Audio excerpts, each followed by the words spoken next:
Hi, and welcome back to Pick Up the Pieces. We are in the Pick Up kitchen today, and I am Stacy. We are going to make a Thanksgiving dinner, and I wanted to show you what we do. We have some family favorite recipes that we always make every year, and one of the things that we do is brine our turkey, so I wanted to show you how to do that. So tomorrow is when we're going to eat our Thanksgiving dinner. So today we have some prep we need to do. So our turkey is going to be brined for approximately 24 hours, maybe a little bit less, and then we are actually going to make our dessert today as well.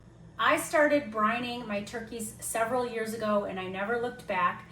It is a very easy process to do, and it leads to a very flavorful and very juicy turkey.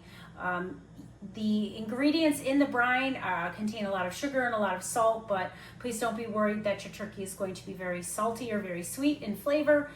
It just sort of does something magical to the turkey. Now, if you want to and you have like an extra refrigerator in your house, like one of those garage maybe fridges that you use for beverages, you could brine a turkey in one of these containers. This is something that I bought at Restaurant Depot, and I will link something comparable in the description for you, but this is a rather large, I believe, 22 quart container. You can put your brine and your turkey in here, and you can put the lid on it. And if you have a refrigerator where you can maybe take out some of the shells and slide this in, then you can do your turkey this way. We do ours in a cooler. This cooler that we have is used 100% for our turkey. So we have a large igloo cooler, and this is what we use. And we really only use this cooler to brine our turkey every year for Thanksgiving. We don't use it for other things, but we do wash it very thoroughly before we use it, and we wash it very thoroughly after we use it. And like I said, you're not going to come over for a outdoor barbecue at our house and find cans of beer or pop in that thing. It really is the turkey only cooler. When you use a cooler to brine your turkey, then you don't have to worry about fridge space, because we're going to put the turkey, the brine, and a 5-pound bag of ice in that cooler, close the lid, and leave it overnight. And when you take that turkey out in the morning, it will still be cold. There will still be ice in that cooler, and there is no worry of like a foodborne illness or anything. If you have concerns about that being a possibility, then I would suggest not brining your turkey. But we have done it for years. We have never had a problem. And also, if it is cold outside when we are brining the turkey, not only will we put it in the cooler with the ice, but we'll also set the cooler outside, either in the garage or on the back deck, so that it's also cold in the environment that it's in, and then also cold inside the cooler. So let me show you how we make our turkey brine. All right, so we are going to make our brine. We have 3 quarts or 12 cups of tap water that has come to a boil. And to that, we are going to add a pound of kosher salt. I did weigh this out on a kitchen scale. And we have a cup of molasses.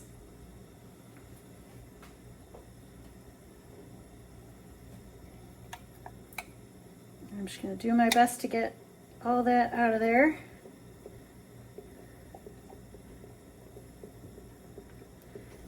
And this brine will be very concentrated with the flavors of the salt, the molasses, and the other ingredients we're about to put in, but that is okay because it is going into a cooler with a 12-pound turkey and a bunch of ice and water, and it will slowly brine overnight. So that was a cup of molasses. We're going to add 2 cups of honey.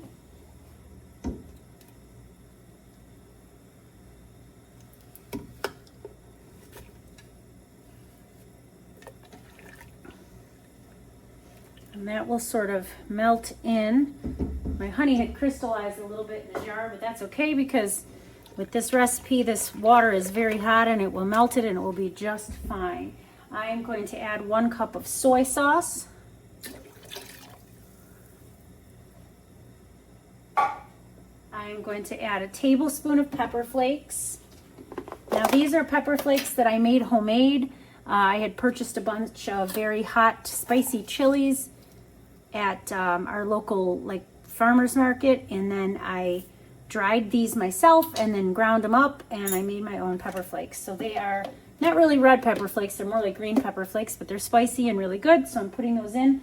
Again, there's going to be a whole lot of water and ice added to this, so that tablespoon of pepper flakes is not going to make this really spicy. It's just going to add really great flavor. The recipe does call for some dried sage. I personally do not like sage, so I do not put it in the brine, but it does call for a bunch of fresh thyme, and I do enjoy that. So this is thyme that we grew, and I'm just gonna add that in, and that will go in the brine as well. Now, the other thing that we are going to add to this is some garlic. So we had some garlic left over from when we were planting our garlic, and this is perfectly usable red garlic. And what I'm going to do is put that in the bottom of the cooler, and when we add the turkey and the brine and the water and the ice to the cooler, this will be in there to add flavor as well, but I'm not going to put that in the pot to boil. So that went in our cooler, and then that is all we need. So as soon as we know, and I'm turning off the heat on this because it is very hot, and just the heat from the water having come to a boil will melt everything. It'll melt the salt, it'll melt the molasses and the honey, and I'm just gonna let this sit here on the stove. Now, I do not want to put boiling hot brine in my cooler with my cold turkey and all the ice and everything. So this is, you know, heated up and everything is melting together, but I don't want to pour boiling brine on the turkey. So I'm going to let this cool for a little bit. It might still be a little bit warm when I put it in, but it's not going to be boiling hot. You could certainly make this brine early in the morning and then go to brine your turkey later. You could even make this brine the day before. But as long as it's not boiling hot when you pour it into the cooler, it will be fine. Like I said, I'm going to be adding some more cold water and 5 pounds of ice to the cooler. So certainly nothing bad will happen with the cold turkey and the hot brine. And again, I've done this for years and years. I've never had a problem with it. And this recipe for this turkey brine came from Food Network. The chef who posted the recipe or gets credit for the recipe is Alex Guarnaschelli, and I just follow the instructions for her brine, and the turkey comes out great every year. So we're just gonna let this cool a bit, and then I will show you how we put the turkey in the cooler with the brine. So while my turkey brine is cooling, I am making some apple crisp. So like I said, tomorrow we're having our Thanksgiving meal, and so I am doing some work today, and then the rest we will do tomorrow. If I haven't mentioned already, we are having turkey with gravy, homemade dinner rolls, mashed potatoes, stuffing, some broccoli cheese casserole, which is a family favorite, some homemade cranberry sauce. We're gonna have our apple crisp for dessert. Am I forgetting anything? Did I remember? Oh, squash. We're also having some baked squash with dinner. So today we're just gonna brine the turkey and we're gonna make our dessert, and then tomorrow we'll do all the rest of the work. So we're going to make an apple crisp. This is apple pie filling that we home canned. I will link the recipe in the description, but these are apples that we picked, and then we made our own apple pie filling and canned it ourselves.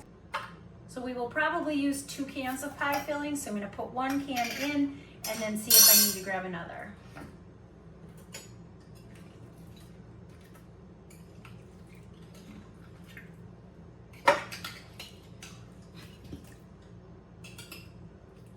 And yes, definitely we're gonna be using 2 for sure. So this is like a 9 by 12 pan, and definitely 2 cans of our pie filling.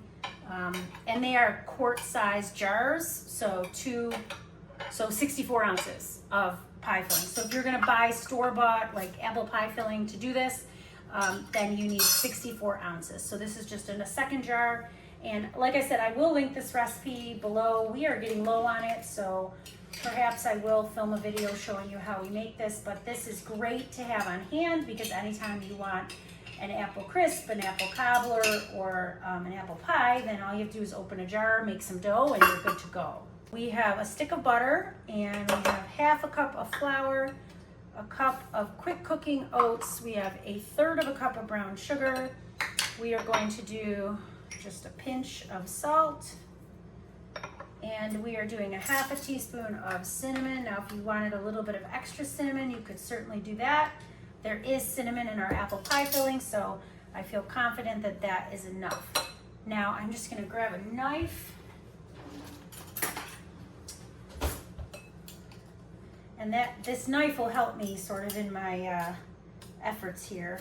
Now, once we are done getting this apple crisp put together and in the oven, then we are going to finish up brining the turkey, and then that will be all we need to do for today. And then, like I said, tomorrow we will show you the rest of our Thanksgiving prep. And this butter is a little bit cold, but you totally want that in an apple crisp because you want the cold butter chunks to mix with your dry ingredients so that you kind of get that like crispy, sugary topping on your fruit. Now, I did cut my butter into tiny little squares, but I'm actually gonna switch to using my hands for this because I feel like it's just gonna take less time. And you really just want to kind of break up your little butter bits into smaller pieces and use sort of the friction of the oats and the flour to help you to do that. You don't want like huge big pockets of butter in the top of your apple crisp, but you want that butter sort of evenly dispersed with all of the dry ingredients so that it's like crumbly and delicious.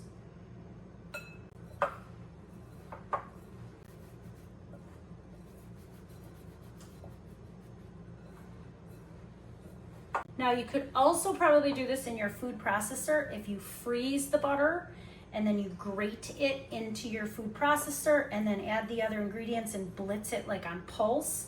You could probably accomplish this in a food processor as well if you wanted to, but it really doesn't take that long to do, and I don't mind kind of getting my hands in this. I assure you that after touching turkey brine ingredients that my hands have been thoroughly washed and they are clean. I don't wear gloves in my kitchen when I cook unless I'm using something like really hot peppers or something where I just want to protect my hands from the peppers. I don't find the need to do that in my home kitchen. Okay, I think that's good. So now we're going to get this on top of our apples, and I'm just going to evenly distribute it.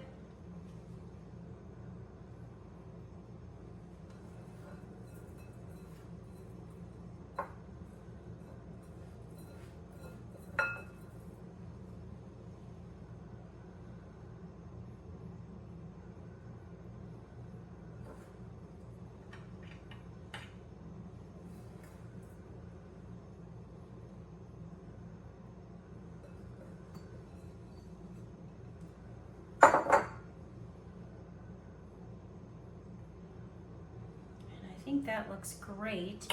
And now we're gonna get this in the oven, 375 for about 30 to 35 minutes.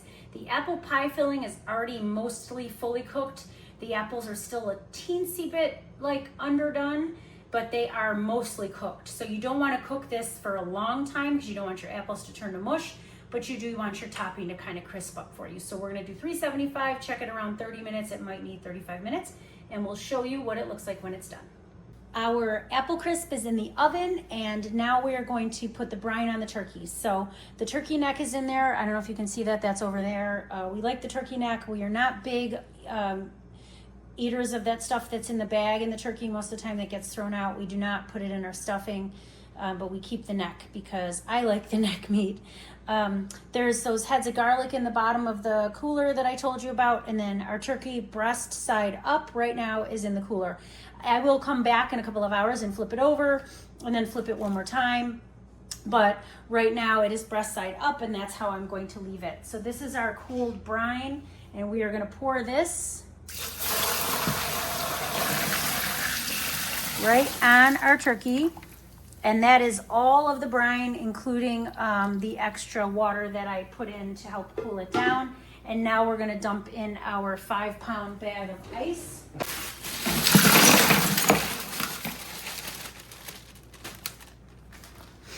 And then I do kind of take the turkey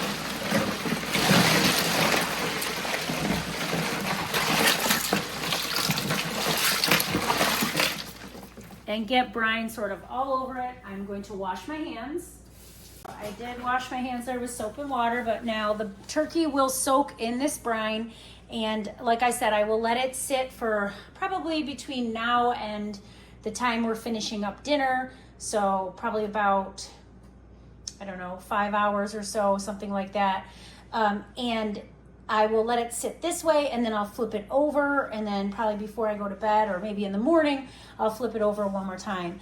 The brine will soak into the turkey meat. It will be absolutely delicious. And of course in the morning, I will show you what the brined turkey looks like. And we will just close this lid now.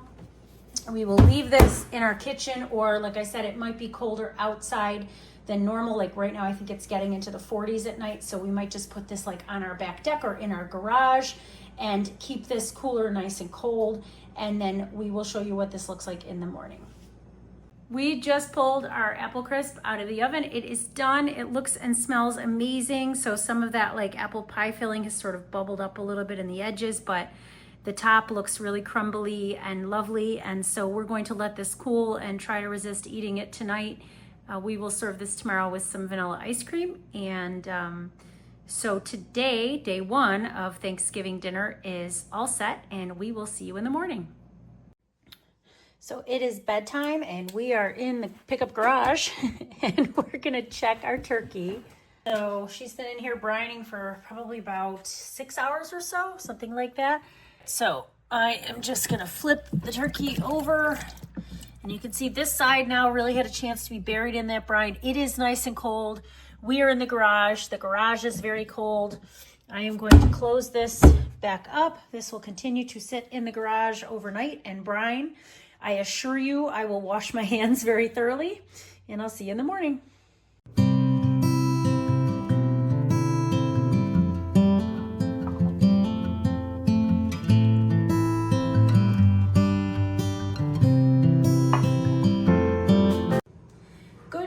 And welcome back to the Pickup Kitchen. So we started our Thanksgiving dinner prep yesterday, and now it is the next day, and we are going to start the morning by making our stuffing. Now the stuffing recipe that we use is my husband's recipe, so he's actually going to walk you through this because it is not my recipe, and typically when we make it, I don't make it, he does. So anyway, we're going to get the stuffing going.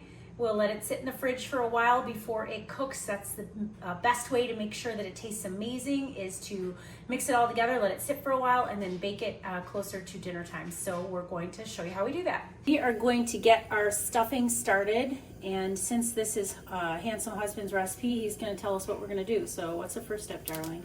Well, the first thing we have to do is brown the sausage. So, so I like to use the Bob Evans breakfast sausage.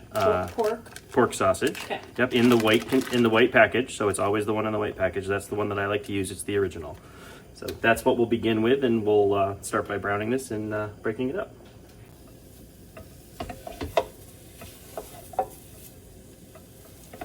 So do you brown this and then take it out of the pan and then brown your veggies, or do you add the veggies right to it?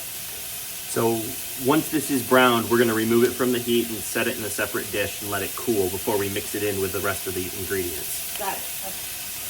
Okay. It looks like our sausage is cooked through, and so what do we do now? So we're just going to let this just finish up just for a couple minutes, and then we're going to remove it from the heat, and then we'll start cooking our onions and celery.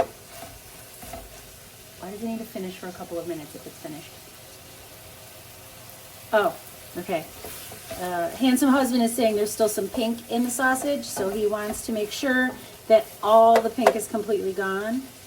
I would have called that good, but listen, he's in charge of this recipe because it's his recipe. So he's going to be the one that says when it's done, and we're going to trust that because this stuffing is great. I just want to add my 2 cents here. I don't actually like stuffing. It's a very unpopular opinion, I'm sure, for Thanksgiving. I know that there's some diehard people that would literally just eat a plate of stuffing and a little bit of turkey and call that good, but I really don't like stuffing, and I love this stuffing. Like, this is the one thing, stuffing-wise, like mushy bread, and it's not mushy bread, but I call stuffing mushy bread because that's what I think it is. But his stuffing recipe is delicious, and it is the only stuffing in my entire life that I've ever eaten willingly. So we're going to let him be in charge of this recipe for sure because it is delicious. And coming from me, that's one of the highest compliments, I believe. So, all right, what do you think? No, I think this looks good. Okay. I think we can, we're going to remove this from the heat, and then we'll just set it in a dish off to the side. Okay. Our sausage is now in a bowl cooling, and we did not scrape out or clean this pan at all. You want sort of that residual flavor of the sausage to stay in the pan, right? That's correct. Yeah. Okay, what's next? So next we're gonna saute our vegetables. So we'll start with an entire stick of butter. One of the things that makes this recipe delicious. So we'll start by melting that a little bit first. Yeah, I don't think Thanksgiving is the time where you're supposed to like be calorie conscious. It's probably not a thing, right? No, I wouldn't think so. No. And really, this helps to add moisture to the stuffing, but also flavor, right? Yeah, absolutely, absolutely. So like the juices from the sausage and the butter and... Yeah, so we're going to start with our chopped onions first. So that's the first thing that we'll add here. It's about 2 cups of chopped onions. Here's the celery. This is about a cup of celery chopped up as well. So we'll start here. And when we buy celery, if we start to notice that it's in the fridge and we're not using it for anything, but we don't want it to go bad or be wasted, we will chop it up, put it in a freezer bag, throw it in the freezer, and then when we need to make stuffing or soup or something, then we already have it ready. And frozen celery or even frozen onions, they're going to taste great because we're not going to try to eat them fresh. We're going to saute them, and you're never going to know they were even frozen. So that's over like a medium heat, right? Yeah, it's a medium to medium high heat. Okay, and are we going to add, like, are we going to brown these or just kind of sweat them? No, just kind of sweat them, get them to the point where they're a little bit tender, and then we'll add some additional spices to them before they're done. Okay, cool. Our onions and celery have started to cook down, or actually completely did cook down the way they're supposed to, right? Okay. Yeah, So they're pretty now much what? cooked through. Nothing's brown in here. I mean, there's very faintest of browning on a couple of them. We still have plenty of butter in the pan, so now's the perfect time for us. I turned the heat down. The perfect time for us to add all of the spices. So I'll walk through those for you next. Okay, what you got? So we start with, this is about a 1/4 cup of fresh parsley, and so we start with that. We cut this from our garden this morning, so very, very much fresh. We have some sage. How much? I think that was a teaspoon. I think it was a teaspoon of sage. Well, and the recipe will be in the description for everybody, so all the details will be there. And then we have a teaspoon of thyme, of ground thyme. Ground thyme. Could you use fresh thyme if you want? You could. For this, I haven't ever really used fresh thyme, so I'm trusting with what I've used in the past. Yeah, good idea. So just some salt and pepper, about a 1/2 teaspoon of each, so not very much salt and pepper because we have plenty of other things in there. Okay. And then a little bit of nutmeg. This is about a 1/4 teaspoon of nutmeg. Okay. And then about an 1/8 teaspoon of cloves, of fresh ground cloves. Okay. So that is... I didn't even know those were in there. I don't think I've ever watched you make this. So... Like, I think you just make it, and I do other things usually on Thanksgiving morning, so, like, I did not know you put those mystery spices in there. I usually get up very early and put all the magic into it, and I like to just put it over this low heat at the end just to kind of wake up those spices a little bit. Gives it really good flavor before we add it to the breadcrumbs, and kind of go from there. So, all right, so this looks like it's about done. Now it's time to move it over and add it to the breadcrumbs. So again, this is the proper cubed stuffing mix to buy, the Pepperidge Farm in the green bag. And then there it is in the bowl. So what you gonna do now? So now we'll start by adding the ground pork that we put in. And I'm just gonna use my bare hands because one of the key things about this is getting it to be the right consistency and the right texture. So as we start to add liquid and other ingredients, we're gonna wanna make sure that it doesn't get too spongy. If you add too much liquid, it'll get spongy and then you will have mushy bread. So this way we're able to kind of control that. And that was the sauteed breakfast pork sausage. That's correct. Okay. Next, I want to add a little bit of our homemade chicken broth, and so we'll do that next.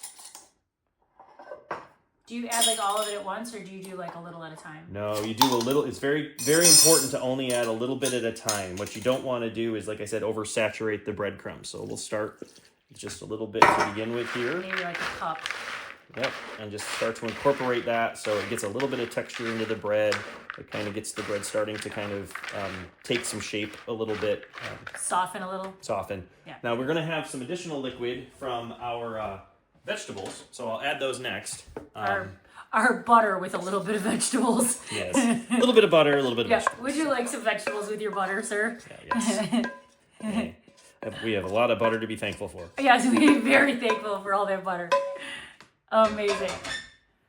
And again, I will continue to incorporate this. And it is a little warm because it just came off the stove, so I'll be very careful about that to make sure I'm not burning myself. But as it incorporates with the stuffing, it tends to kind of cool down. And there's no raw ingredients in this, so it's... Yeah. Oh, there will be egg in it, but there's no... Yeah. For right now, there's no raw ingredients. And of course, after you're done doing this, you're going to thoroughly wash your hands. Oh, absolutely. Right. So can I add the egg for you since your hand's kind of messy? That would be great. Okay. All right, we're just going to incorporate that. Again, it works as a good binder to kind of help pull all this together. And you only use one egg, right? Yeah, the recipe can use one or two depending on how you feel it's coming together. I usually only ever use one. And I guess it just depends how dense you like your stuffing. I feel like if you like it a little denser and a little wetter, because some people do, and that's fine, you could probably add the other egg. But we tend to like it not as dense and not as mushy bread. Yeah, right. And I mixed this together for quite a while, actually, because I like to make sure everything's incorporated. I like the breadcrumbs to break down a little bit, because that does help make it feel like it's not just cubed everything. And so I just continue to work my hand through it, which is why I use my bare hand, because it allows me to kind of feel that texture, feel the breadcrumbs soften a little bit on the edges, and it kind of comes together. And again, we'll put this in the fridge next and let it kind of just sit and all those flavors marinate throughout the day. And then when we take it out and we go to put it in the dish to bake it, if you feel like it's kind of dry, you'll just add a little bit more chicken stock. Yep. But if it seems good the way it is, then we'll just put it in the oven as is. Yep. And a couple ways to do this. So depending on when you eat your Thanksgiving dinner, if you eat like in the early afternoon, you may even want to make this the night before, or make it first thing in the morning, even before you get the turkey going. Yep. We tend to eat Thanksgiving dinner at like 6 o'clock at night. Yep. But if you're like a 2 o'clock in the afternoon or like a noon Thanksgiving person, then you doing it the night before will probably save you a lot of time. Yeah, absolutely. Yeah. I always like doing it very early in the morning because then everybody in the house wakes up to this amazing smell in the kitchen on Thanksgiving morning. And butter. Oh, well, yes. So this is pretty much the right consistency that you're looking for. You'll see there's a few, a little bit of structure still left to the breadcrumbs. That's exactly what you want. You don't want them fully broken down. That's really what you're looking for, because then as you bake it, it will kind of come apart and be a little crumbly, and not feel like it's one congealed mass when you eat it on your plate. So, and when you bake it, what temperature? Usually about 350 for about 30 to 40 minutes. And covered or uncovered? I start with it covered because I don't want to like over brown the top for about 15 minutes, and then I take it off, and for the last 15 to 20, I'll uncover it. Okay. All right. Ready for the fridge? So we'll put this in the fridge, and we'll show it what it looks like later.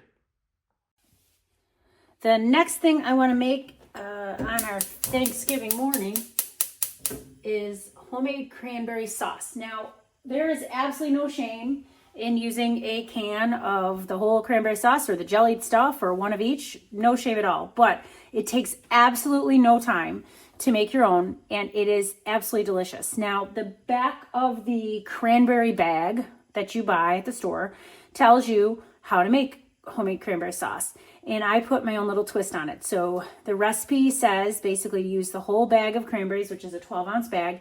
You use a cup of water and a cup of sugar, and then the cranberries, and that's your cranberry sauce. But I use orange in mine. So what I have here is the juice that came out of one orange, and then I fill up my measuring cup the rest of the way with water to equal 1 cup of liquid. The orange that I had gave me about a 1/4 cup of juice, so that's what I'm using, and I am supposed to bring this to a boil with a cup of sugar. Once this comes to a boil, then I will add the cranberries and some of the orange zest. I took the zest off the entire orange, and I will put that in when I put in my cranberries, and it will be delicious. And it just simmers on the stove here for 10 minutes. So the first step, like I said, is just to bring this to a boil, and then once that comes to a boil, I will show you how to add your cranberries. My orange juice and sugar and water now came to a nice boil, and so I'm just going to add in this whole bag of cranberries. You can certainly give these a rinse before you put them in, and I think I will do that. The bag has holes in it, so all I did was take it over to the sink and, rinse it with fresh cold water. I let the water just kind of run through the bag, and that's what I did. I didn't have to mess up a colander. Now I zested my orange with this. I just took the orange and I ran the outside of the orange all on the zester, and this is how much zest I ended up with. So I am going to put that in at this time. Now, if you'd like to, in your cranberry sauce, you could add some cinnamon or some nutmeg or some cloves or something like that. I am sort of a cranberry sauce purist. I do not add all of those things to this. There is absolutely nothing wrong with you adding those things to your cranberry sauce if you'd like to, but I stick with just the orange juice and the orange zest, and it is absolutely delicious. So now this will come to a boil and then simmer for about 10 minutes, and I will show you what it looks like when it is done. I did put a cover on my cranberry sauce as it's cooking. The sound of popping cranberries is kind of fun to listen to. But I didn't want them to pop all over the place. It has been probably about 10, maybe 12 minutes, and this is the texture that we like for our cranberry sauce. I am gonna let this cool, and once it's cool, I'm gonna put it in my little glass serving dish. I also have like a small container here that I'm gonna put some cranberry sauce in as well. I'm bringing my parents dinner tonight. So before we eat, I'll drop off dinner to them. They live just a couple of minutes away. And so I have my containers ready, but this is piping hot and I don't want to put this in containers yet until it cools a little bit. But this is the perfect consistency. The water and orange juice have reduced. The cranberries have burst, but we still have some like partially whole ones. And that's a good texture. And we're just going to let this cool. So now it's time to get the turkey in the pan. We tend to use a disposable pan when we make turkey. Now I have some lovely roasting pans that my grandma gave me, and I do like using them, but I don't like cleaning them. So to be honest, I will usually use a disposable roasting pan. If it ends up not being too bad when we're done cooking and there's no punctures in it, I might rinse it out real good, wash it, and use it again. But for the most part, I will buy a disposable roaster. And of course, I am putting a very sturdy sheet underneath it so that when I pull this out of the oven later, I don't have any disasters. Now, I finished making the cranberry sauce, and so that's over here, and it's cooling. And then we are gonna get this turkey in the pan, ready to go. It's not going in the oven for about another 2 hours or so, but it has been in this cooler overnight to brine, and it is cold. And whenever I put my turkey in the oven to bake at 350 for about 3 hours, because this is a 12-pound turkey, I like it to come to a room temperature when I put it in the oven. And this turkey has been in a cooler with ice and all the brining liquid, and so it is very, very cold, and so I want it to warm up a bit before I put it in the oven. So what I do in the bottom of my pan first is create a little raft of vegetables for my turkey to sit on. That way it doesn't stick to the bottom of the pan. And I'm going to just put a little cooking spray in the bottom of the pan as a little insurance policy. And I am going to get my celery and carrots ready. Now, they are honestly just going to sit in the bottom of this pan. Like I said, they're going to kind of perform the task of keeping the turkey from sticking to the bottom of the pan. I am going to peel these carrots. We don't typically eat the celery, but we will sometimes eat the cooked carrots that will cook at the bottom of the pan, and all the turkey juices will sort of soak in and they'll be really delicious. I will cut them in half this way so that the turkey isn't sort of rolling or falling off of them. But I'm not super fussy about the carrots or the celery. I really just rinse them. You can leave the leaves on the celery. It's really just going to add flavor to your drippings. Now, what we do with our turkey drippings is we will skim them out of the pan, or I guess like turkey baster them out of the pan as the turkey cooks. I find when you brine a turkey, it will release a lot of juices. It does not end up being dry because it's releasing a lot of juices, but it will release a lot of juices, and those turkey drippings are just super flavorful.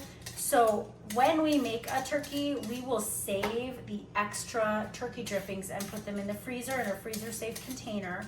Now, we generally only make turkey dinner once a year, but this year we're doing it twice. And so we will save the turkey drippings from this turkey, and then when we have our next turkey, we won't have to wait until the turkey is completely cooked to take those drippings out of the pan and then make gravy. We can make our gravy at any point in the day because we already have the drippings. Now, I'm not saying you need to leave your drippings in your freezer for a year. We will make like turkey breast or turkey tenderloins along the way throughout the year, and we will take out those drippings at that time and make gravy to go with that. So you certainly don't have to save your drippings for an entire year, but if you're okay with doing that, then go ahead and do that. And so like I said, I'm just gonna kind of cut these carrots in half, and I think I might need some more, I'm not sure. Once I get these carrots in the pan and sort of assess the situation, I might need a little bit more veggies to put under my turkey. So yeah, I think I'm gonna grab a little bit more. So I've got some more celery here. I'll grab 2 more. Thank you. Hubby's gonna rinse those off for me. And I'll grab like maybe 1 more carrot. Like I said, this just adds flavor to your drippings, and it gives your turkey a place to hang out so that it doesn't stick. Now, some of these other things that are on my counter, like the butter and the lemons and the garlic, they're gonna go in the turkey. We do not add our stuffing or dressing to the turkey. We cook it separately. I am sure there are a lot of you that probably think that is horrible, but I don't love stuffing. I don't love the flavors of stuffing, and so I don't want my turkey to taste like stuffing. And personally, anytime I've ever eaten turkey that had the stuffing in it while it cooked, to me the meat tasted like the stuffing, and I don't like that. So I do not put my stuffing in the bird. Also, I find when you put the stuffing in the bird and then cook it, by the time the stuffing comes to a safe temperature where you can eat it, your white meat is completely dried out. So I am sort of the team never put stuffing in your turkey person. I just don't like it. All right, so the last thing that I need to do before I get the turkey in the pan is I'm gonna get these ready. Now, all I'm doing with these onions is stuffing them inside the turkey cavity. So I leave the peels on. They are clean, they're not muddy or anything. We generally don't eat the onions, but you certainly could, but I just leave the peel on for flavor. I will also cut these lemons in half. These are gonna get squeezed into the cavity of the turkey. And then these cloves of garlic, oh, that onion is so strong every time. So these cloves of garlic, I'm gonna just kind of cut in half like this. And these are gonna get shoved inside the turkey as well. I don't like to shove individual cloves in there. I like to put in the heads. And I have a couple of extra, but that's fine. I think 3 cut in half like that will be enough. It's time to take the turkey out of the brine and get it in the pan, and then I will get it all stuffed. So it is in the cooler, and all I'm gonna do is pull it out. You can probably hear all the excess brine coming off of the turkey. It is dripping back into the cooler. It is not dripping all over my kitchen floor. And I'm just gonna make sure that it is nicely drained, and then I'm just gonna put it in my pan. Now this cooler, we will dump the liquid out, we will throw out the garlic cloves that are sitting in the bottom of it, and we will scour it and clean it and sanitize it. Like I said, when I showed you how to brine the turkey, we do not use that cooler for beer and pop at parties. We really just use it to brine the turkey, so it's sort of our sacrificial cooler. So now that our turkey is here in the pan, I am going to get it kind of seasoned up, and it's sitting on its little raft of vegetables, and like I said, that will prevent it from sticking to the pan. Now I did take off my rings and my watch and everything, knowing that I was going to be handling raw poultry. And of course, when I am done getting this all prepped, I will wash my hands, but I just want to show you how I get the turkey ready to go in the oven. So the wing tips I will turn and tuck under. And so let me show you that again. The wing here, I turn it and tuck it under. It just prevents those little tips from burning. My mom loves the wings, and so we make sure that those cook nicely for her. Now I do have the turkey neck in the cooler, and I'm gonna get that because we do cook that and we do eat that. So our turkey neck just goes in the side of the pan, nothing fancy with that. Now our lemons, I am going to squeeze into the cavity of the turkey. So those just kind of get squeezed in, and then I just plop the whole lemon right in there and cover myself with lemon juice in the process. I will take a bunch of my pieces of onion, so probably 1 onion's worth, so 4 pieces, and then I'll take 2 of the heads of garlic. Now, if your heads of garlic are bigger, then you can use just 1, but these were kind of small. Now, all of these get shoved in. The paper from the garlic can go in or not, it does not matter. Now, I also do this in this other cavity. This, I believe, is a feather, but this is like where the neck is. And so I will put the onions and the lemon and stuff in there as well. So lemon,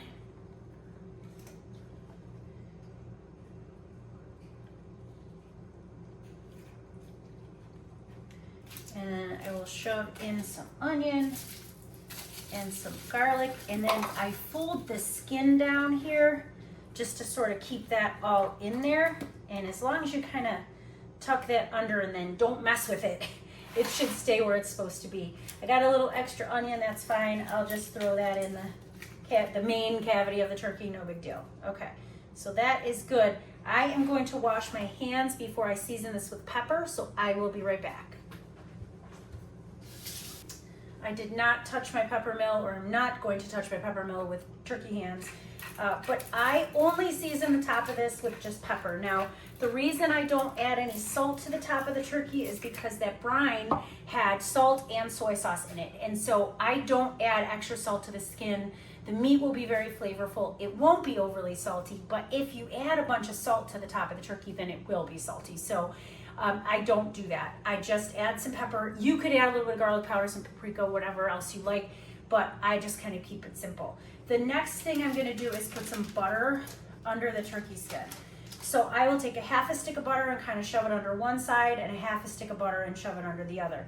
Now, in order to get your butter underneath the skin, you have to sort of separate the skin from the meat a little bit. And if you put your fingers in and just kind of slide them around like this, you'll see that the skin then will separate from the meat. And you can also do that on your legs. And so if you just kind of poke your finger around in here, you can separate out some of that as well so that you can get butter under there. So I'm just gonna do that on the other side. And you know, if you're kind of squeamish when it comes to meat or touching raw meat, like this is probably not gonna be your favorite activity. But trust me, getting that butter under the skin just really adds moisture. Now, I do not stuff my turkey, like I said. I also do not baste it. So I am sure there are a lot of people now that are gonna be really mad at me and they're gonna think my turkey's gonna be terrible. However, I promise you, if you just leave this alone and you let it bake in the oven, it will be magical. I will double check it after probably the first half hour to 45 minutes to make sure the top is not browning too quickly. If the top is browning too quickly, I will tent it with some foil, but really that is about all I do. So I'm gonna take like a little less than half of this hunk of butter, and I'm gonna shove that into the turkey leg, and then from the outside then, you can just give it a little smush, and now it's under there. And then I'm gonna take the rest of this hunk of butter and get that up under the skin of the breast and all the way down, and just give it a smush like that. And then as this cooks, it's just gonna baste the meat for you. And like I said, this will baste your turkey leg. So I'm gonna do the same on the other side.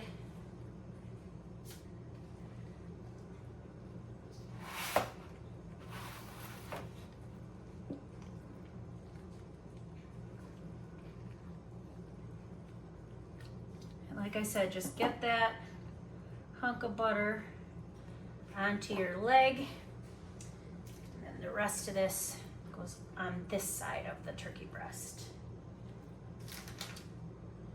Now you could take this softened butter, put it in a bowl. You can mix in all sorts of, like, you know, parsley and basil and thyme and whatever, sage, whatever you like. But I find just the plain butter with this brined turkey and then the pepper on the top is absolutely enough. You really don't need anything else. The other thing I'm gonna do is put that turkey drumstick back under this little fat cap. Anytime I've bought a turkey recently, whether it's a butterball like this one or whether it's a store brand, I have found that instead of like that plastic thing that looks like the plastic ring on the top of pop, do you call it pop or do you call it soda?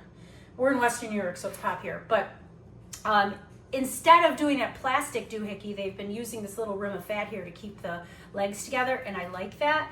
And so I'm gonna use that to my advantage to push the turkey back together. So everything looks like it's pretty set here. I am gonna just tap off any excess moisture on the bird. I do want the skin to get crispy, and it will. I'm going to wash my hands again. I'm gonna put a little chicken, homemade chicken broth in the bottom of this, and then I'm going to show you how I put the cranberry sauce in its containers, but I assure you I am now washing my hands.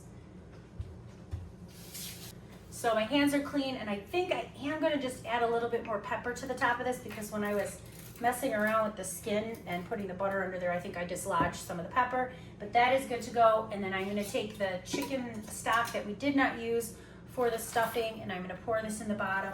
I'm just starting with 16 ounces of the chicken broth. We ended up using about 16 ounces with our stuffing, but another 16 ounces will go in the bottom of this. If I notice that it's starting to dry out a bit, if there isn't enough liquid, I will add more. However, in my experience, a brine turkey does release a lot of lovely juices, and so what I find more often is that I have to actually use a turkey baster and get the excess liquid out, or it will overflow if I don't. So just starting with 16 ounces of liquid should be fine. And this turkey is gonna sit on the counter, come to room temperature, because it is still quite cold from being in the cooler, and it will sit for about an hour and a half, 2 hours, and then go in the oven. And when I put it in the oven, I will show you. I wanted to show you that the cranberry sauce did cool down, so this is gonna be our serving dish for tonight, and then this is the dish for my parents, and I did wanna give it a taste. Haven't done that yet, so let's taste it and make sure that it is amazing. That came out great. I love that just little hint of orange. That little bit of orange juice and the zest that you put in there is perfect. It's not overwhelmingly orange, but it's just a hint of orange that kind of breaks the tartness of the cranberry, and it's perfect. And it was still a little bit warm, which I'm not gonna lie, warm cranberry sauce is pretty good, so we may wanna consider serving it warm, handsome husband, because that was pretty good. I realize I haven't set the table yet, and I want to do that before I lose track of time. We still have rolls to make. We're going to get some squash prepped. We're going to also mash potatoes. So we got a couple more things to do, but I just wanted to get this ready so that I'm not scrambling at the last minute to do it. So we're gonna put on our sort of orange tablecloth. So I figure that's pretty for Thanksgiving. Also, we went to Home Goods yesterday and we got some new table decor, which I'm really excited about. I had a gift card, and I think I've decided from now on that I only want gift cards to Home Goods. So that is gonna be something I'll show you. All right, I am not a big like iron your tablecloth or iron your napkins person, so if the wrinkles bother you, you know, sorry I guess, but it's not something I worry about. So I'm just gonna get our chairs now. There will be 6 of us for dinner tonight, so this is perfect. And this is my grandmother's china. When my grandma, who's 95, moved to like her senior apartment, she downsized obviously, and nobody else wanted her china, so I use it for all holidays because I love it and I love to have it. So now our Home Goods goodies. Love this. I'm very excited about this. Got a little pumpkin. And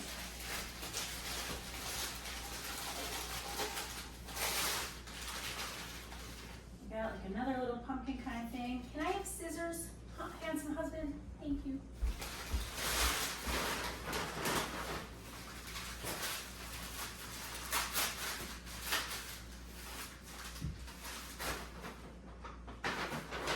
Oh, thank you so much. So we have to cut the tags off of our new treasures.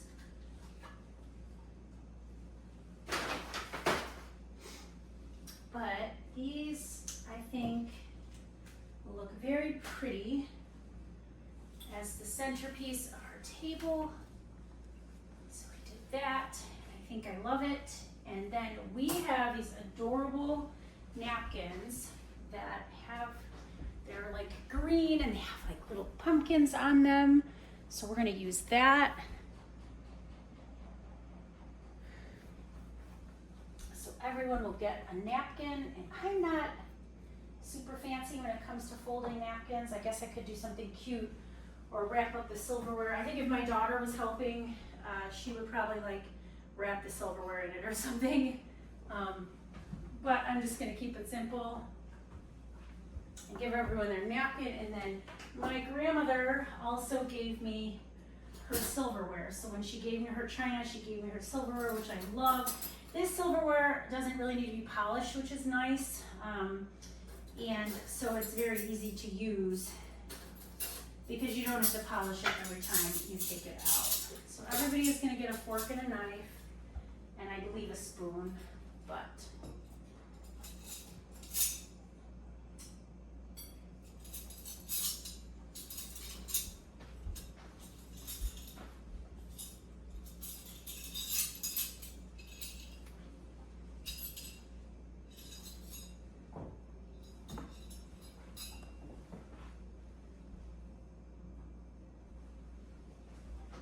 and then I will give everybody a spoon for dessert. For dessert, we are having that apple crisp with some vanilla ice cream on it, so I think the spoon will come in handy. If anybody wants coffee or tea, then they can use that. Now, while I'm in the silverware thing, I will take out some utensils that we're going to use later. So this will be for gravy. I think we'll use this for turkey. There is a fork in here that we'll use for turkey as well. Oh, we have a lovely butter spreader, so I'll kind of stage all these things out here right now. That way I don't forget later. And here's the fork for turkey, and then we have the mashed potatoes, we have stuffing, we have broccoli casserole, right? We'll have rolls, which we'll just grab with our hands. Cranberry sauce, I'll grab like a lovely little spoon for that, this lovely little spoon. And then if I forgot anything, that's fine. I'll just take out a couple of other things later if I need them. But right now it looks like we've kind of got our bases covered, so we're good to go. It is time to make our dinner rolls for tonight. Now this is something that I used to make the day before. And one time, I was planning to make dinner rolls to go with dinner, and I forgot to make them the day before, and I made them day of. And I have to tell you, they're so much tastier the day of. I don't know what it is. Normally, like I feel like with baked goods or desserts, like they're fine if you make them the day before, but these dinner rolls are absolutely amazing, totally worth the time that it takes, and you want to make them the day of. So this recipe came from momontimeout.com. I will link it in the description for you, along with all of the other recipes that we're using to make our Thanksgiving dinner. And so we're starting with 2 tablespoons of rapid rise yeast. And that is rapid rise instant yeast. So 2 tablespoons of that go in with some warm milk. This is a cup and a half of milk that is warmed to about 110 degrees. You don't want it to be warmer than that, otherwise it will kill the yeast. And then you want 1/3 of a cup of granulated sugar, and that sugar is going to interact with the sugars in the milk and the yeast, and it's going to kind of bubble up. Now this is instant yeast, so you really don't need to let this sit for 5 minutes and wait to go to the next step, but I do like to see that the yeast is dissolved a little bit into the milk and with the sugar before I proceed. So I'm going to get a whisk and just whisk that a little bit. And I like to do that just to get everything sort of evenly mixed together. The worst thing when you're making bread dough is to find a clump of yeast in your dough as you're kneading it. It is really hard to distribute that clump of yeast if you find it once you've already gotten your flour and everything else put in. But if you get it sort of all dissolved a little bit into your milk with your sugar, your texture of your bread will be perfect and you won't run into that problem. Okay, so that is nicely dissolved. We are now going to add a room temperature egg. and 5 tablespoons of softened butter. And we are going to put in 3 cups of flour. Now this recipe calls for anywhere from 4 to 5 cups of flour. Anytime I've ever made it, I've always used all 5 cups, and I will show you as it mixes how to know that the amount of flour you have is appropriate or enough. But I'm going to get 3 cups of flour in here now, and then add the other 2 cups later on. So we're just gonna get, that's 1.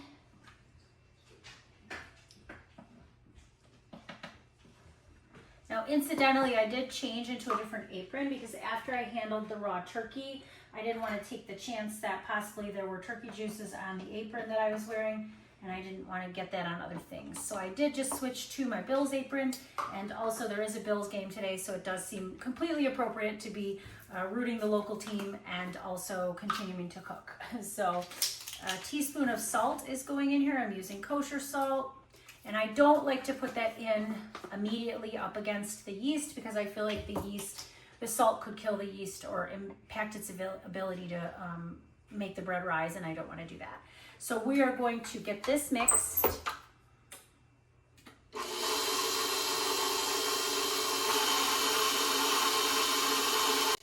Now you can chop up your butter into little pieces if you want before you put it in your mixer, but it is room temperature. The butter that I used is room temperature, so the dough hook is doing a great job of breaking it up. You don't have to worry about that as long as your butter is room temperature, and you really do want to use room temperature butter so that that butter does get whipped into your dough.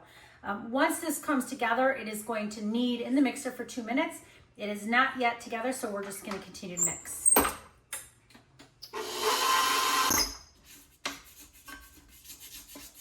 All I'm doing is just scraping down the sides of the mixer, getting all the flour down into it, and making sure I don't have any pockets of flour in there that the dough hook is missing. And this is almost completely together. Once this has come together completely and there's no dry pockets of flour, then it will knead in the mixer for 2 minutes. Then we'll add some more ingredients and knead it again for 2 more minutes. Our dough has kneaded for 2 minutes, so now we're going to add the other 2 cups of flour. Now, I have always added the full 5 cups of flour to this, and I will show you how the dough pulls away from the side of the bowl. You want this dough to completely release from the sides of the mixer after it mixes, and it will be a little bit sticky to touch, but it will not be a wet dough, if that makes sense. So I'm just gonna slowly incorporate this first additional cup so I don't get it everywhere.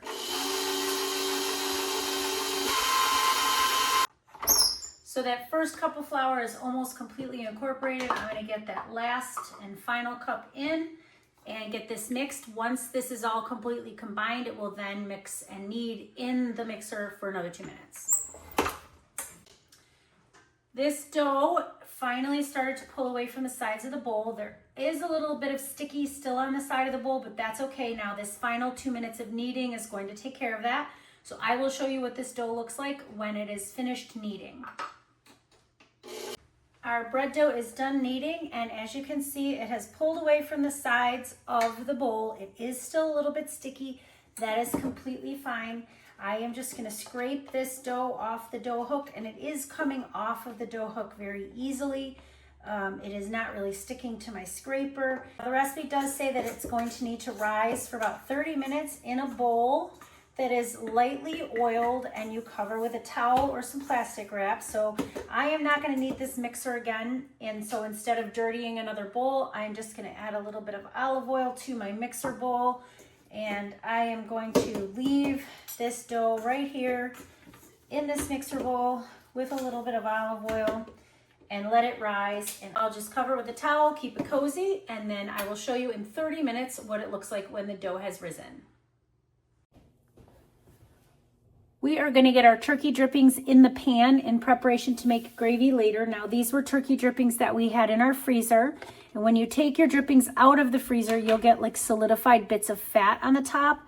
All I do is just remove these little solid bits of fat. That way, when you make your gravy is not super fatty, and you just sort of get like the actual awesomeness of the turkey drippings, but none of the fat. You don't want a really oily gravy. You don't want your gravy to sort of separate in your gravy dish or container and then be part fat and part gravy. That's just not very tasty. So when you freeze your drippings, when you take them out of the freezer, you'll get that solid layer of fat that you can take off. So all I'm doing now is just putting these in here, and they are really delicious. You can see they're sort of like gelatinous. That's kind of like a bone broth. So we're going to use these turkey drippings and this kind of bone broth to make our gravy later on. But for now, we're just putting it in the pan. And I will just cover it with a lid and leave it here on the stove for later on when we go to heat it up, and we will show you how we thicken it to make our gravy. All right, our next step for our Thanksgiving dinner is going to be to cut up this squash. We're going to peel it and cube it and put it in a pot. We actually don't bake this. We just kind of cook it in a pot, almost like boil it in a way, but we will show you how we do that. I'm also going to peel and dice up approximately 5 pounds of potatoes. I'm going to make a big batch of mashed potatoes. You guys have seen me do this before in my sour cream and onion pork chop video. I will link that video for you in the description or at the end of the video. So I am not going to show you the entire process. Our dinner roll dough has had a chance to rise now for 30 minutes, and so I am going to show you how we shape this into our rolls. And this dough is very easy to handle after it has a chance to rise. You can see it pulled away beautifully from the bowl, and I am going to just weigh this dough. Generally, when I make these rolls, I make them about 50 grams each, and that might sound a little weird or a little particular, but you want your rolls, when you make them, to be even sized as they're baking so that they bake at the same time. So I have a kitchen scale here, and I am just going to make sure that it is zeroed, and I'm going to double check the weight of this dough. Okay, so it is about 1,200 grams of dough. Usually that is what I end up with, and so approximately 50 grams for each ball of dough usually works just fine. So I am going to use the scale to check the weight of each of the dough balls, and before I do that, I'm going to just put a little cooking spray in my baking pan, because these rolls, once I shape them, are going to go back in this pan, and they're going to rise for like another 30 minutes, and then they'll go in the oven. So I have my bench scraper, and I'm going to use that to kind of eyeball my dough. Now that is, it's about 50 grams, and that's what we want. We want each one to be, like I said, an even size so that when they bake evenly. So I am just going to carve out my 24 balls of dough. And then once I have all 24 balls of dough made, then I am going to shape them after that.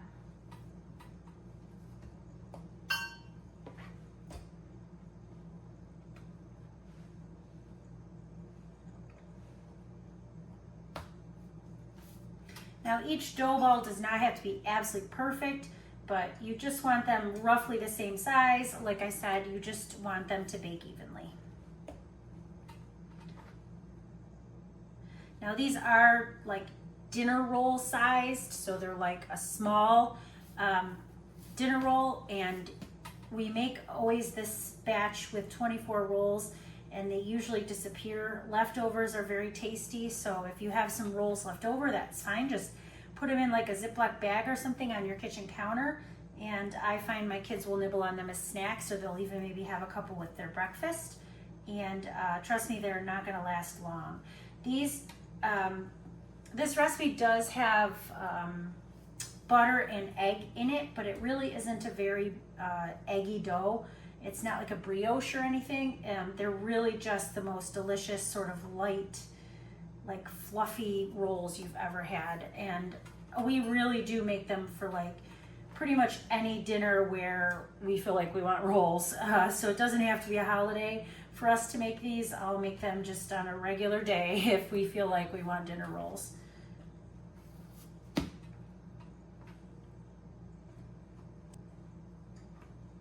After a little while, you kind of get used to like what the right amount of dough feels like, and so you should be able to sort of cut them off your dough block pretty simply after a while. I'm just going to check to see how many I've got.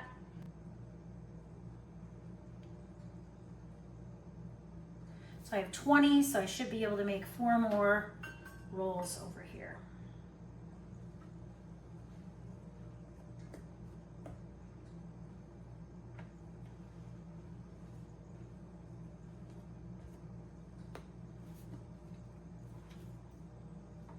And don't worry if a couple of your rolls are a little bit big. What you can do if you have extra dough left over is just break it up and like evenly distribute it through your pile of rolls.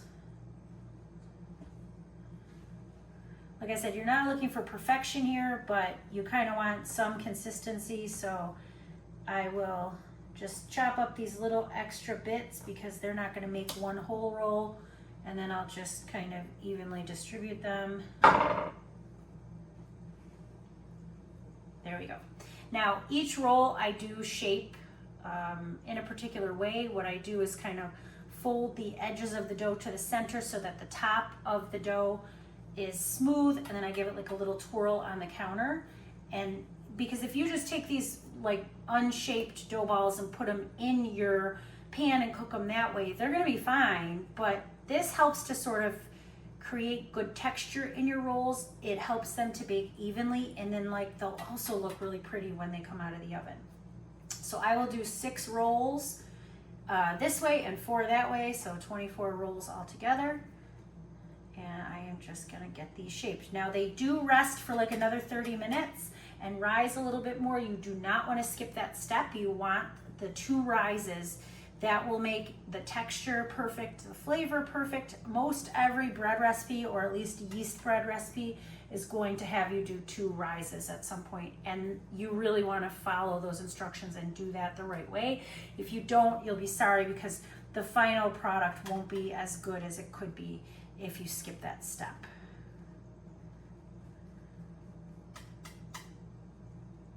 And notice I'm not having to add any extra flour to these rolls. The 5 cups of flour that I put in when I made them and all that kneading time is what made this dough really the perfect texture. If I had not put in all 5 cups of flour, if I only had 4 cups in there, these might be too sticky to work with, but I don't like to add extra bench flour to my bread rolls if I don't have to. I find like if you add too much flour to a recipe, then of course the bread can be drier and you don't want that. So the 5 cups on this recipe is perfect. And see, I'm just pinching the bottom together and then making it into a ball.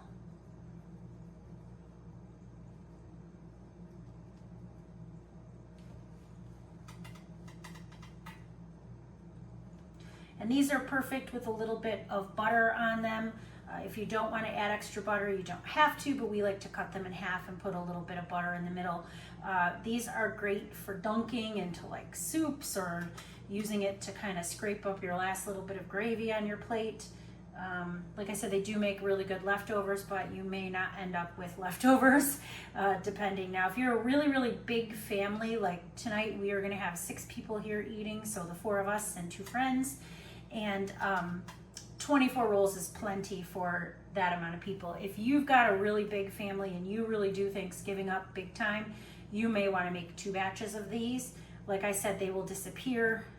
48 rolls for maybe 12 people, whatever, that sounds probably reasonable, because people may eat more than 1 each, and maybe maybe there's somebody that doesn't eat any, but you may get, especially kids. My kids love these, and my daughter one Thanksgiving ate 7 of them herself. So you may want to make sure, if you've got people who really like bread and rolls, that you make enough. But our Thanksgiving is usually 6 to 10 people at the most, and 6 to 10 people with this amount of rolls is fine, but it's really never a bad thing to have extra bread. Now the recipe also says that at the end, when they come out of the oven, you should brush the tops of them with 2 additional tablespoons of melted butter. We do not do that step. You can, but we like to add our own butter to the center of the rolls at the end when we're eating them, so you can skip that step if you want. You could also, at this time, before you actually put them in the oven, you could roll these like in a garlic butter if you wanted to, or like a seasoned butter with like lots of parsley and salt and stuff in it. And if you put that on the outside of these rolls, and maybe even put like a little piece of cheese in the center before you rolled it up, they would actually make like a really delicious appetizer. So that's maybe something I'll try in the future, just if we're really looking to be decadent. But like a little piece of like a mozzarella stick in the center, and then brush them or dip them in like a garlic butter. That might be like really tasty. And then maybe it would be good to serve with like lasagna or pasta or something like that.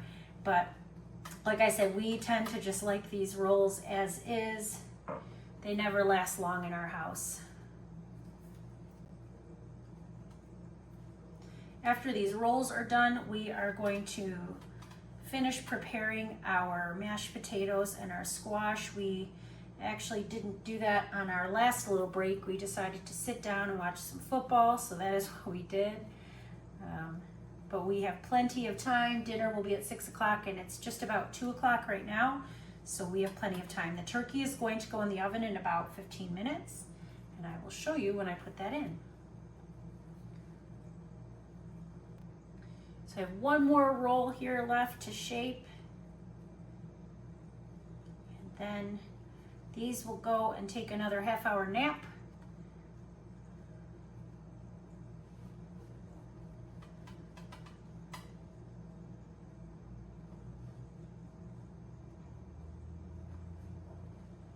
Okay, so these are going to get covered up again with our towel. And see, dropping the recipe, there we go. We've got our rolls. We're going to cover these up, let them go sit in a warm spot, and I will show you what they look like right before they go in the oven. Time to put the turkey in. The oven is preheated to 350. And I will check this in about half hour, 45 minutes, and make sure it's not getting too brown. So it's a holiday, right? And we figured we'd make a cocktail. So we love apple cider. Apple cider is sort of in season in our area, and we have this really delicious Captain Morgan spiced apple rum. Not sponsored by Captain Morgan or Fireball or Wegmans, but we are going to make a delicious cocktail. So we're gonna do 30 mLs, so 30 cc's of the rum. We're gonna do just a tiny splash of the Fireball, just for a little bit of that like cinnamony flavor. And then I'm gonna top this off with apple cider. Of course, I've got some ice in my glass.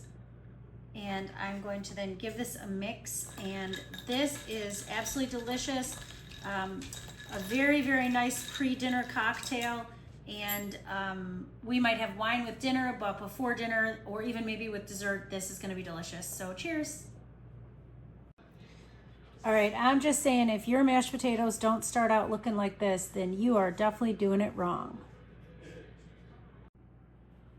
These are our mashed potatoes. Like I said, I've shown how I make these in another video, but I use a potato ricer, and this is a potato ricer. And what you do is you take your cooked potatoes and you put it in here and you squeeze them through. And if you can see on the bottom there, like any brown bits or pieces of skin that you may not have peeled off completely, or any icky bits of the potatoes do get stuck in there, which is nice. It like kind of filters them out for you.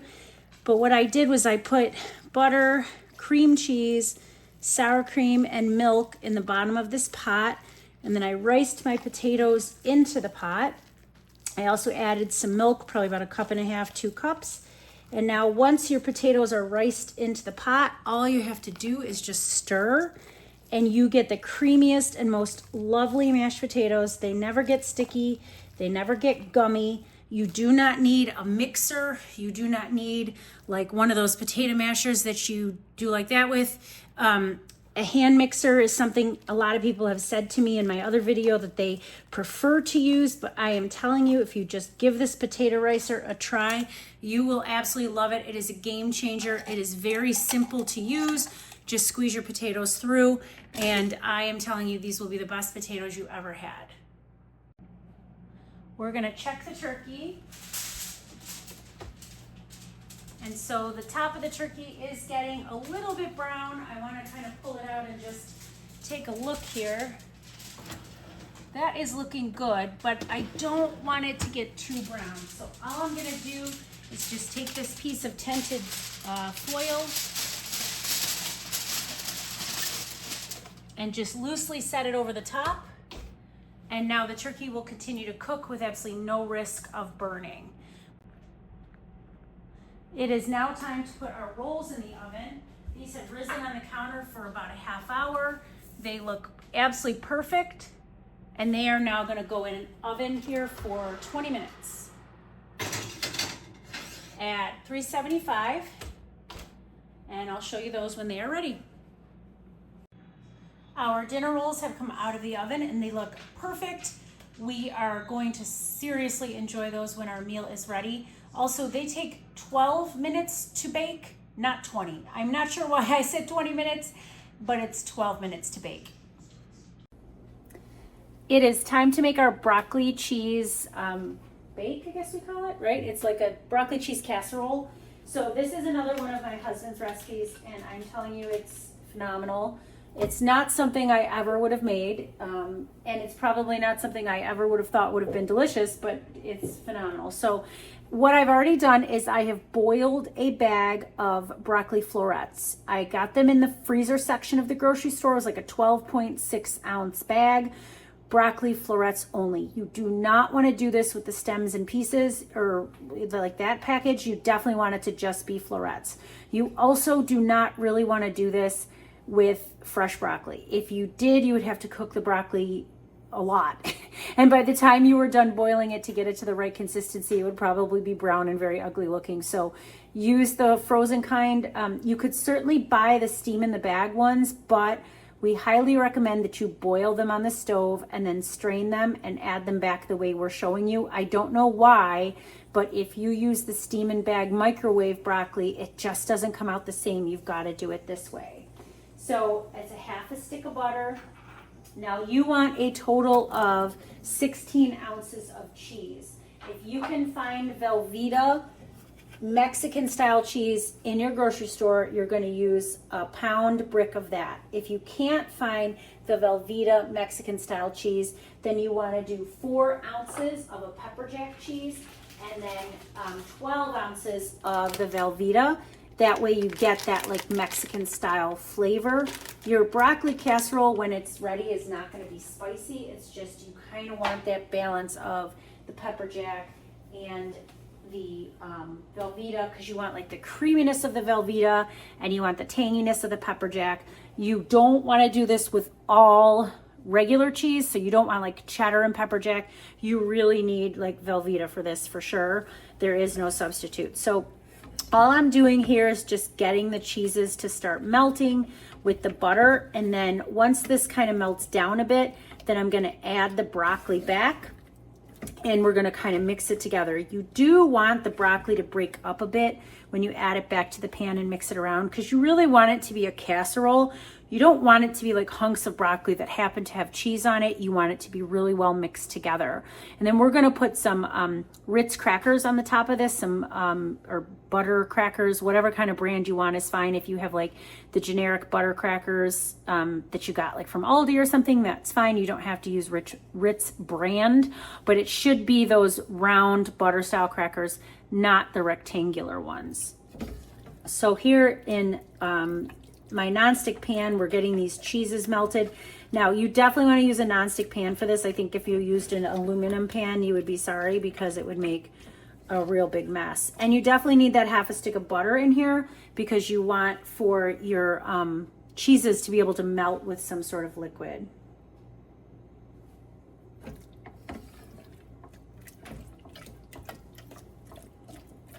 So our cheese has started to melt. I'm just going to let that melt a little bit more over a low to medium low heat before I add in the broccoli. Our cheese sauce is starting to come together, so at this point I'm going to add the broccoli back in. You really end up with like more cheese in this than broccoli. Like it's like a 12.6 ounce package of broccoli and it's a pound of cheese, so ratio wise the cheese wins. But as you can see now, like because I kind of melted the cheese a little bit, when I start to mix this, it's going to combine a little bit better, and you just have to do a little bit less work with your arms to mix. We are going to continue to mix this until it is really evenly combined. Like I said, you don't want to stop here. You don't want like broccoli with cheese on it. You want it like a completely blended mixture.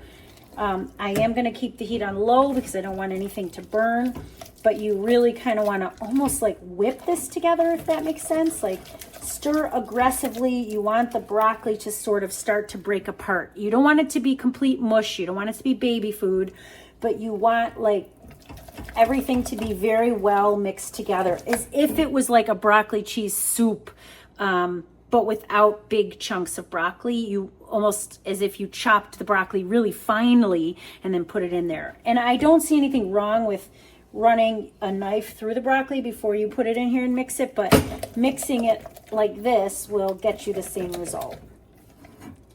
So when everything is nicely mixed and heated through, we're going to put this in a casserole dish, and then I'll show you how we top it.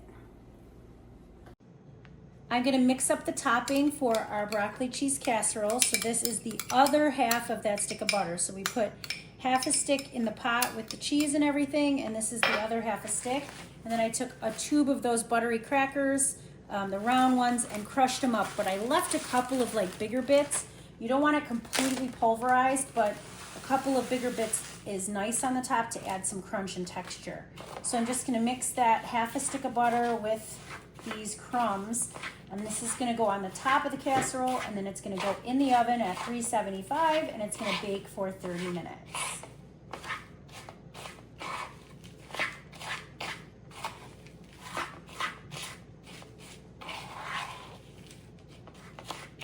Okay, I think that is nicely combined. So now we're adding our broccoli cheese mixture. And like I said, there are some still like bigger bites of broccoli in here, but you want it to all be nicely mixed. Again, it's more cheese than broccoli, so if you wanted to try to up the veggie content of this, you absolutely could, but it really is delicious as is, and I suggest you try it as is before you maybe try to make it healthy, because to be honest, this is really not meant to be a healthy recipe. We really only eat it around Thanksgiving, maybe sometimes around Easter, and then the rest of the year we just eat our broccoli steamed. But this is a great way to eat broccoli for a holiday. And now I'm just gonna put these crumbs on the top. I'm gonna try to evenly distribute them.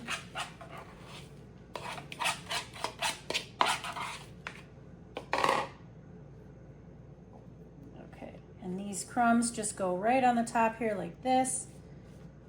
You wanna get them completely evenly covered on the top. And then, like I said, this goes in a 375-degree oven for 30 minutes, and we will show you what it looks like when it's done. It is almost time for our stuffing to go into the oven. So again, we're gonna coat our pan with some nonstick spray. If you prefer to grease your pan, that is completely fine. But we're just gonna take this stuffing now and transfer this here into our baking dish. And this came together really nicely. That egg does help to bind it. It smells really good. And like I said, I'm not a huge fan of stuffing. So here, I'm sure I could have done this with a spatula, but you know what? Your hands are your best tools. My hands are clean. Do you feel like we need to cover this to cook this? Is it too moist, or do we feel like we're going to do uncovered? No, that's a little moist, so I would actually keep it uncovered today. Uncovered, okay. So we added about 16 ounces of our homemade chicken broth when we made this. Typically, we probably don't add quite as much. So do not add more than 16 ounces of chicken stock to your stuffing. If you're like me and you don't like it mushy, if you're okay with some mushy bread, add your full 16 ounces. But if you find that your stuffing looks a little bit wet, then cook it uncovered. If you find that you're afraid it might get dried out, cook it covered. Is that right? Yep. All right, good. There we go. It is time to get our gravy going. So we have our turkey drippings in a pot on the stove, and they are boiling, and that is what you want, is boiling turkey drippings. And then what are we gonna do? We're gonna make a whitewash to kind of go in it as our thickening agent to make it to turn those drippings into gravy. Okay, so whitewash is just water and flour. That is correct. It's just All right. water and flour. Okay, how much flour? So I'm going to start with probably about a cup of flour, just a little, maybe a little less than a cup of flour. Okay. And then I'll probably start with, I'm not sure exactly how much. You have to do this a little by how does it feel. And I always use a fork to kind of stir this because you can use the fork to get against the sides of the glass and you can actually pull some things together. So I'll let you know how much water we use when we're done because we measured a cup out for us here. So 1 cup of flour so far, and then we're gonna add water and we'll let them know how much. Almost. So you just kind of whip the flour with the water. Yep. What consistency are you looking for? Like glue, kind of? Maybe a little bit like glue. Like an Elmer's glue? Maybe just a little bit thicker than glue, but not Okay. much. Okay. You should be able to pour it out of the cup slowly. Okay. That's actually pretty good consistency. So how much of that water did you use? There was Not quite a cup. So about 3/4 of a cup. yeah, It looks like it's about 3/4 of a cup. Yeah, So not quite 1-to-1 ratio because that makes it a little too runny. But this seems to be, as I'm pulling this together, it's starting to look. That's about what you want. See, it's got a little bit of a thickness to it. But that's almost like exactly what you want. You want to bring it a little closer so they can see it, just up here a little. Yep. There we go. Perfect. And that's like a pretty good consistency. So it was a little bit less than a cup of flour, so maybe like 7/8 of a cup of flour. Yes. And 3/4 of a cup of water. Yes. All right, perfect. Okay, so we have our turkey drippings and they are boiling. Yep, so I'm going to turn that down to low now that this is here, and I'm going to slowly stir this in batches, and I'm going to use a whisk to kind of incorporate. So we'll see. I don't know how much of this we'll use. Maybe we'll use all of it, but we'll see. Won't know until we get a little further into the process. So as the great part about using flour, I know some people like to use cornstarch. I'm not a big cornstarch fan, and part of the reason I prefer to use flour like this is because as it cools, that is when it starts to thicken. So, and by having the drippings ahead of time, we're able to kind of give this the time that it needs to make it almost this perfect consistency. Now, my gravy will be lumpy. There may be flour chunks in it, but I'm stirring the best I can, and I whipped it as good as I could with the fork. So I don't mind the lumps. I don't need a perfectly smooth gravy, and this tastes delicious. So. Well, I feel like if they wanted it to be perfectly smooth, they could take one of those like immersion blenders, really, right, and like whip it up at the last second. Yeah. If they really wanted it perfectly thin. But I feel like it's pretty good. It's not very lumpy. No, you'll see there are some flour pieces in there, but those will incorporate over time. And you can probably take a spoon and kind of press them along the side of the pan too to break them up if you really wanted to be particular. Absolutely. Yeah. I don't know if I'm going to need more than that. I think I've got a good amount in here right now. And I think you used probably 2/3 of it. Yeah, probably 2/3. So now are we going to just let that simmer on low, or what are we doing? We're going to let this simmer on low, and that's going to naturally lower the temperature a little bit. And this will thicken up a little bit more. It's pretty good consistency now. It's maybe a little on the thin side, but it'll thicken as it sits. So that's really what we're looking for. And so will we turn this off for a little while and then just kind of refire it before we eat? Yeah, that'll likely be the best way to do it. We may add a little salt and pepper to this depending on what the flavor is, but that's about all I would add because we already had great flavor in the drippings. So. Right. Well, because we brine the turkey drippings end up tasting reminiscent of the brine, which does have like soy sauce and salt in it. So usually the drippings are salty enough, and we generally just add a little pepper. Our table is set. We're going to put our bread basket right there in a moment. We've got butter on the table and some red wine. We've got our cranberry sauce, salt and pepper, and a barking dog outside. And our table is ready to go. Our turkey is done cooking. It is out of the oven. It cooked for 3 hours, and I am going to tent it with foil now, and it is going to sit there, and it will continue to rest for about a half hour. And so all of the juices will redistribute. We have all these lovely drippings in the bottom, and so we will cover it and just let it rest, and we will carve it in about half hour, 40 minutes, something like that. We are now going to cook our squash. This is just like a winter squash, And so all we did was peel it and cut it into cubes, basically. We put it in a pot with some water, and we're gonna cover it, and we're gonna let this come to a simmer.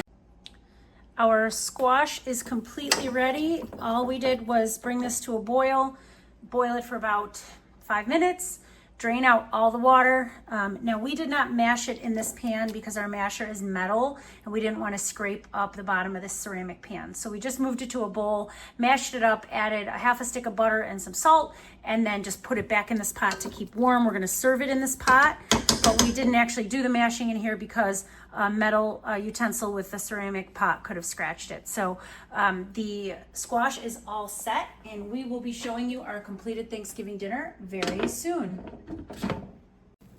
This is our completed broccoli cheese casserole out of the oven. We're going to let it rest until we serve it.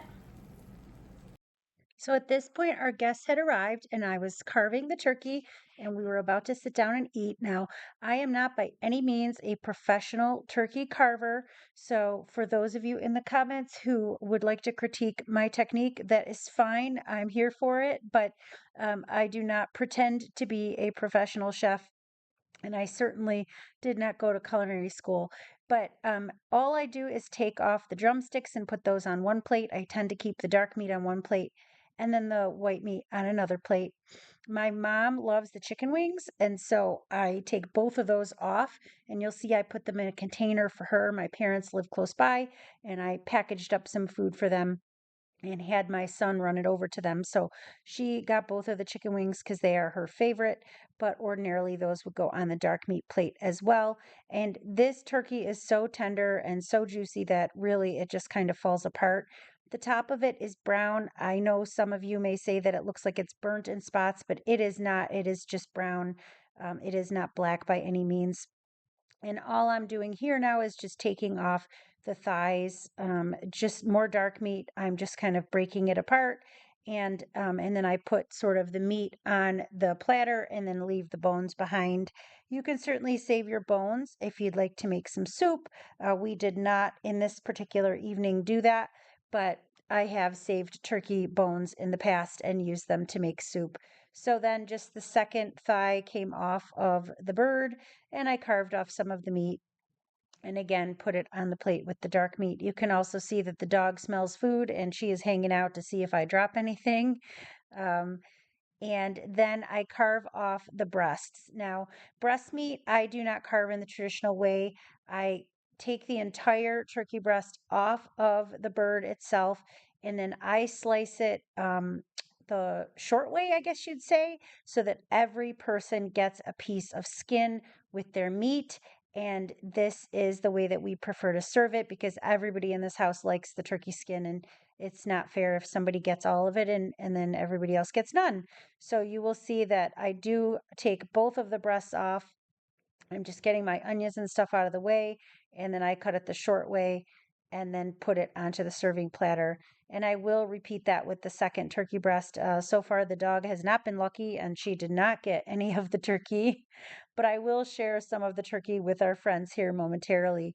Before I forget, I would like to thank you for joining me in my kitchen as I make Thanksgiving dinner. We had so much fun, and our neighbors came over to share this meal with us. And so we are thankful that you take the time to watch our videos and be part of the Pickup family. So thanks so much for that. And we hope that if you haven't already, that you'll remember to like and subscribe.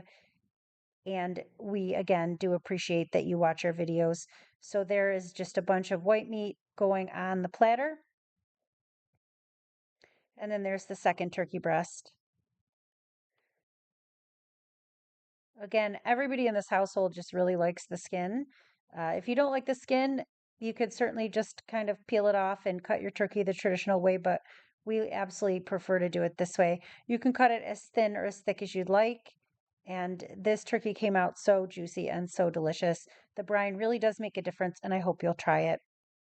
I also did give our friends some samples of turkey while they were waiting patiently for me to carve everything and get dinner on the table.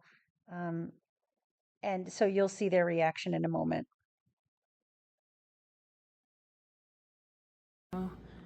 Go for it. You just have to pull it off. What do you think? Wow. Oh my gosh. So flavorful. Amazing. So we're just dishing up our apple crisp and enjoying some dessert. Everybody kind of scooped up their own serving, added a little bit of vanilla ice cream, and it was a great evening. Once again, I would very much like to thank you for watching us make Thanksgiving dinner. It truly is our favorite meal to prepare and our favorite meal to share with friends and family. Thanks for watching, and we'll see you next time.